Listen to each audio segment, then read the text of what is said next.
بسم الله الرحمن الرحيم. بەخێراتنی هەموو لایەکەکەم. ئەتانەوێ خەیاڵی هەنگاوەکانتان بەرە ڕووناکی ببینن، هەر وەک چۆن منیش هاتە خەیاڵم قوڕەیش و لات و عوزا و مەنات کە درکیان کرد هیچ نییە تەنها خوڕافات. لە تاریکی شەو هەستانەوە بە نووری قورئان گەشانەوە، بەڵام ئەبینم جاهلیەت دیسان هاتەوە، گیرۆ دەبووین بە دەسلات و مەناتەوە، خەڵکی بیریان چوو ڕێگەی حەق و نوێبوونەوە، کەوتنە گۆمی نەفامی و دواکەوتنەوە. لە جیاتی ئومەتی حیشمەت بوو بە ئومەتی شوێنکەوتەی جاهلیەت. بەڵێ لە جیاتی ئومەتی حیشمەت بوو بە ئومەتی شوێنکەوتەی جاهلیەت. فتخيلت الحبيب المصطفى غاضبا من كل ما يجري على سوح الحياة. ما تركنا أحدا يرضى بمنهاج الطغاة، ما تركنا مؤمنا يرضى من العيش الفتات. فالعقول الراقيات نورها أضحى ظلاما، فعلها أمسى كلاما، عيدها ظل صياما، جمعها أضحى شتات. العقول الراقيات، العقول المؤمنات أعطت المقود لأولاد الزنات. ألف سحق للذين استبدلوا منهاجنا بالسفسطات. أنساء سافرات وفتيات سائبات، كاسيات عاريات مائلات مميلات. استحلوا الحرمات، استحلوا المهلكات، استحلوا الموبقات. وكر للزنات وملهى للبغاة، وزوايا خافيات فيها تجبى الرشوات. وفي الأخير مجالس لم نسمع فيها سوى القيل والقال.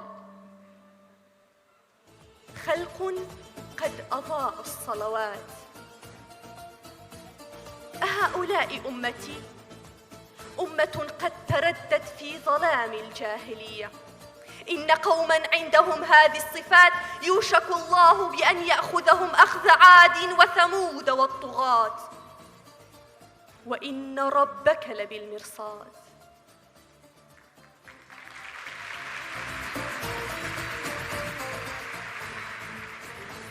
بەڵام لەنێو هەموو ئەمانەیە میلەتێک هات بە کوردانە، دین پەروەرانە.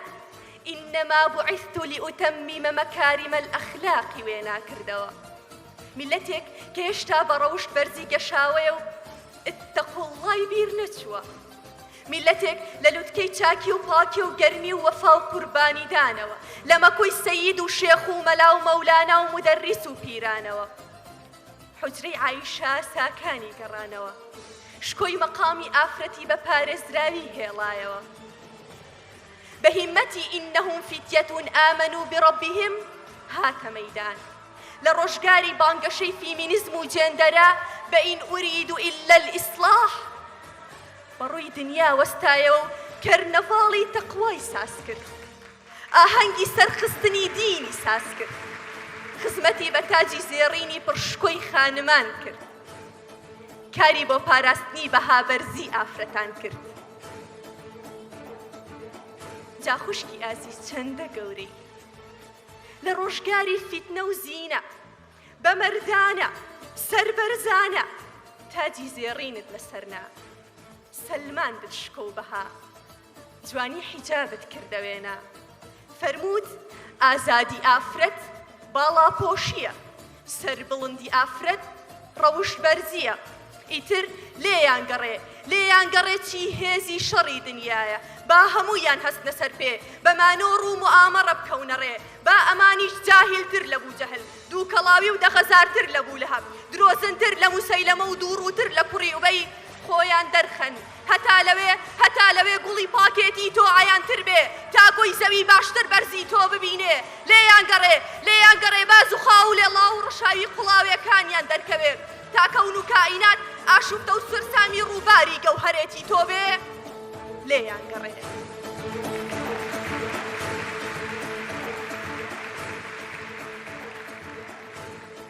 جا هەزار جارت لێ پیرۆز بێ، تاجی شەرم و شکۆ و عیززەت، بوونت بە شانازی بۆ هەموو ئومەت. بەمەش